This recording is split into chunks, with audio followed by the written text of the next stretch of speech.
আজ কার বিচার আছে? আগে রতন ভূঁইয়া আর ওর স্ত্রী চম্পার বিচার হবে। আরে এই রতন, বল না, কর্তার কাছে কি বলার আছে বল। নমস্কার কর্তা। কর্তা, এই চম্পার জন্য আমি কি নির্বংশ থাকবো? ওকে ত্যাগ করে আমি আরেকটা বিয়ে করব। চম্পা, তোমার কিছু বলার আছে? আপনি তো আমাদের মা বাপ কর্তা, আপনাকে কি বা বলবো আমি? আমি একটা মেয়ে ছেলে বলে যে যতবার খুশি বিয়ে করবে আর নিজের ইচ্ছা মতো যখন মনে হবে ছেড়ে দেবে। আমি খালি এটাই জিজ্ঞেস করছি কর্তা, ছোট কর্তার 7 বছর হলে বিয়ে হয়েছে, বৌমার বাচ্চা কাছে হয়নি বলে আপনারা কি তাকে বাড়ি থেকে বার করে দিয়েছেন কর্তা? ছোট কর্তা কি তার জন্য তাকে ত্যাগ করে দিয়েছেন? বাচ্চা কাচ্চা তো সব ঠাকুরই দেন শুনেছি, তাতে আমার কি দোষ কর্তা?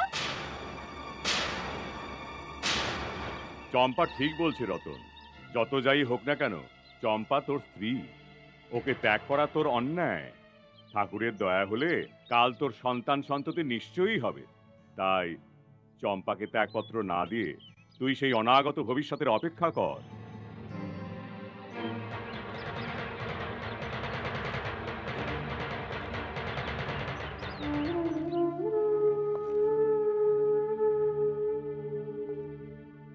দেখলে দেখলে সাবিত্রী, ধর্ম ন্যায়ের অবতার চৌধুরী আদিত্য প্রতাপ সিংহর ন্যায় কেমন মেকি হয়ে গেল।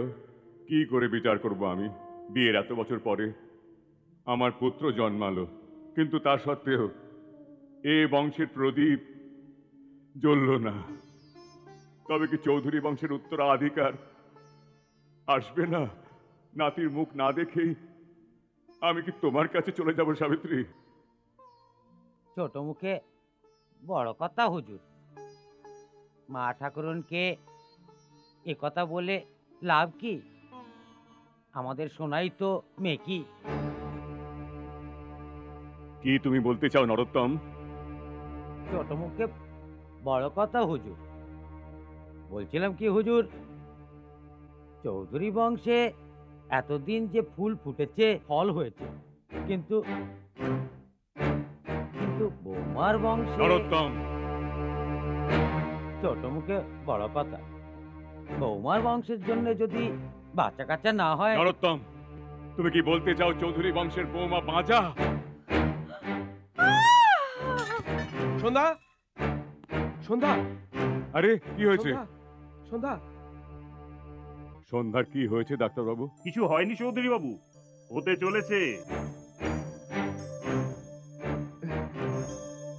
Don't worry Chowdhury Babu, be happy. আপনার বৌমা সন্ধ্যা মা হতে চলেছেন। সত্যি ডাক্তারবাবু? ছোট মুখে বড় কথা হুজুর, এমন ঘটনাও ঘটে। হুজুর, আপনি দাদু হয়ে গেলেন।